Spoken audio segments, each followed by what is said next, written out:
Berita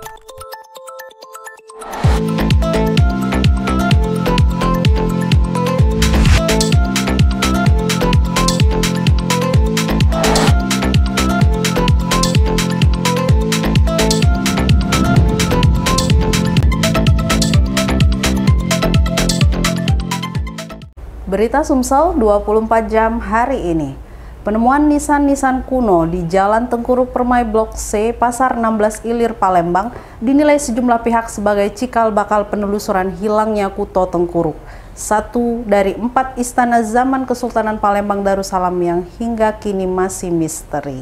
Usai viralnya penemuan sejumlah nisan kuno berbahan batu dan bertuliskan aksara Arab oleh para pekerja proyek galian drainase PT Waskita Karya, Dinas Kebudayaan dan Pariwisata Sumatera Selatan menugaskan Kepala UPTD Museum Negeri dan Taman Budaya Sumatera Selatan, Haji Chandra Amprayadi bersama budayawan Beni Mulyadi dan penggiat sejarah Dr. Hudaida serta tim Palembang Express untuk meninjau lokasi penemuan nisan kuno tersebut di Jalan Tengkuruk Permai Blok C, Pasar 16 Ilir, Sabtu kemarin. Penggiat sejarah Dr. Hudaida menilai temuan nisan kuno beraksara Arab milik keturunan Syaikh Abdul Somad Al-Palembani di kawasan Pasar 16 Ilir menandakan kawasan itu pada zaman Kesultanan Palembang Darussalam menjadi pusat kajian Islam Melayu Nusantara. Selain itu, temuan nisan kuno tersebut diharapkan dapat mengantarkan pada temuan kuto Tengkuruk, satu dari 4 istana di zaman Kesultanan Palembang Darussalam. Temuan tadi apa nih yang bisa kita simpulkan mungkin atau yang bisa kita dapatkan yang untuk dikaji? Yang pertama mungkin kita harus menyebutkan yang pertama memang Palembang itu adalah dulu ya zaman Kesultanan adalah pusat tempat kajian Islam Melayu Nusantara. Nah, di sepanjang Masjid Agung dulu itu banyak ulama-ulama Kesultanan yang tinggal. Kemungkinan besar kalau kita lihat dari temuan nisan tadi kan dia keturunan dari Abu Somad Al-Palembani. Abu Somad Al-Palembani itu adalah ulama besar yang perlu kita ingat, adalah ulama besar yang hidup di zaman Kesultanan Palembang Darussalam. Kepala Museum Negeri dan Taman Budaya Sumsel, Haji Chandra Amprayadi menyampaikan pihaknya dalam waktu dekat akan membuat tim untuk menggali lebih lanjut sejarah dan warisan budaya yang selama ini terkubur di kawasan Pasar 16 Ilir tersebut. Kami belum berani bilang mau membongkar lagi kan, tapi kami berupaya mengajak instansi yang terkait kita selamatkan tinggal sejarah itu dan kita teliti. Nah, mungkin dari hasil penelitian itu akan terbukalah tabir di daerah tersebut. Ada apa di situ?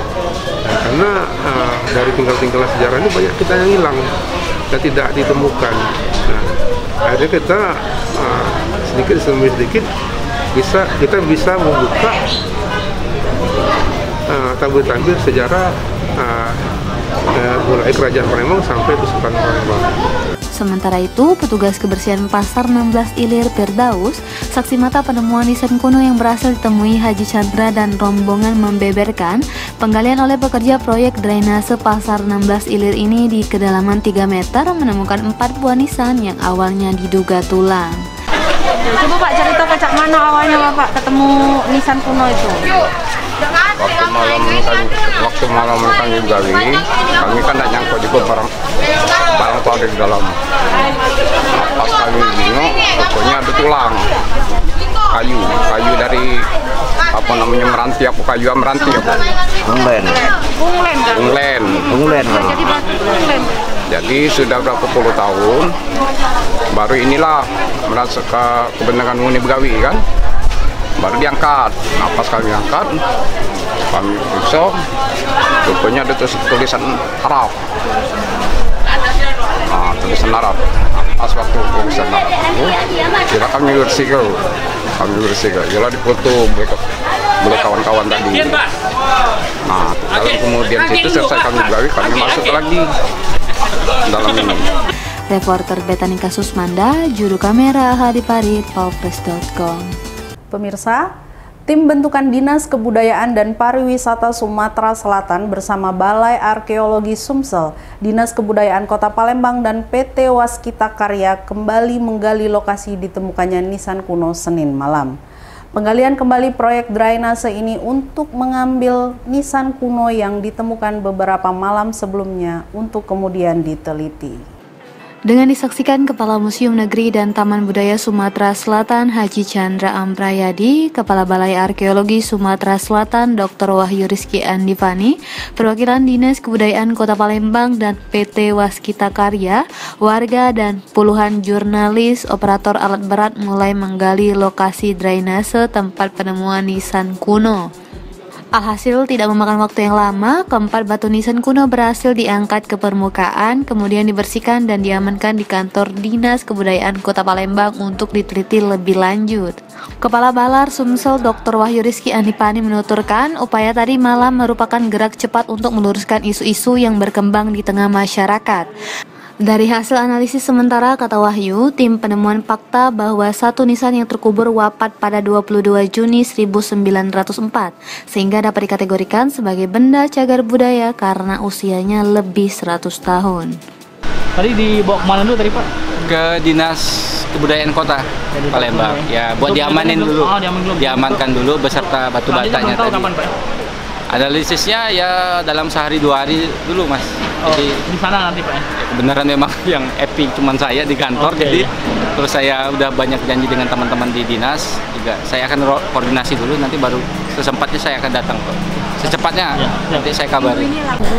Mbak Retno dan saya minta dari teman-teman UIN, Pak Masyur, karena memang dia yang terkait Arab Melayu, saya minta bagian. Sekarang lagi ada, semoga ada hasilnya hari ini.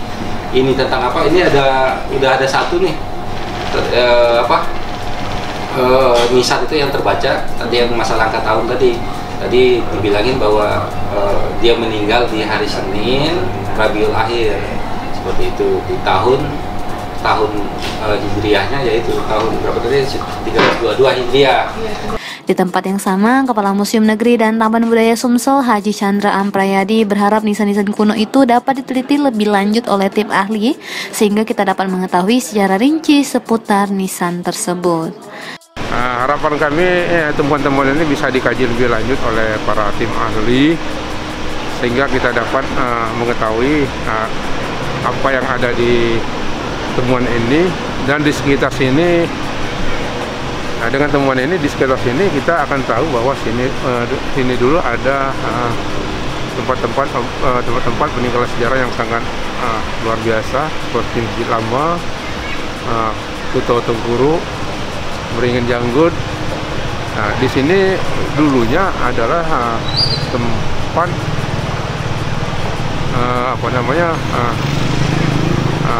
Keraton Palembang. Nah, awal-awal Keraton Palembang mulai dari Sultan Abdul Rahman ke Mas Indi. Setelah Kuto Gawang hancur, maka disinilah para pembesar besar Keraton Palembang itu memulai mendirikan keraton sini, sehingga akhirnya berdirilah Keraton Menteng Besar. Reporter Sri Depi, juru kamera Al-Hadi Farid, palpres.com. SD plus IGM Palembang melakukan kegiatan vaksinasi COVID-19 tahap 1 untuk anak usia 6 hingga 12 tahun di Aula SD plus IGM belum lama ini. Dalam vaksinasi tersebut, ikut serta 330 orang yang berasal dari siswa-siswi sekolah tersebut. Satu demi satu, siswa SDN plus IGM Palembang mengikuti vaksinasi COVID-19 yang digelar bekerja sama dengan RS Bayangkara Palembang. Didampingi guru pembimbing, anak-anak itu divaksin dengan vaksin Sinovac. Kepala SD plus IGM, Mardia SPD SD MPD, melalui Waka Kurikulum Marini SPDI, di sela kegiatan vaksinasi menjelaskan sebelum divaksin, para siswa SD plus IGM diberikan edukasi via WhatsApp Group terkait manfaat vaksinasi agar para siswa maupun wali murid tidak khawatir untuk disuntik. Melalui kegiatan vaksinasi COVID-19 ini, dia berharap pelaksanaan sekolah tatap muka dapat segera dilaksanakan. Lebih lanjut, Marini menambahkan pelaksanaan giat vaksinasi COVID-19 ini dilakukan dengan tetap mengedepankan protokol kesehatan. Begitu juga dalam proses belajar mengajar di dalam kelas. Mulai dari tempat cuci tangan, baik di luar dan di dalam sekolah. Di dalam kelas disediakan hand sanitizer, Siswa duduk berjarak dan terbagi menjadi 2 kelompok. Selain itu, setelah belajar, ruangan langsung disemprot disinfektan dan tenaga pendidik wajib menggunakan masker. Iya. Aulia, tadi kesini sama siapa? Sama mama. Sama mama. Gimana vaksinnya tadi? Nggak sakit. Nggak sakit ya? Oke, terima kasih Aulia. Reporter dan juru kamera Betanika Susmanda, palpres.com. Berita terakhir Sumsel 24 jam hari ini.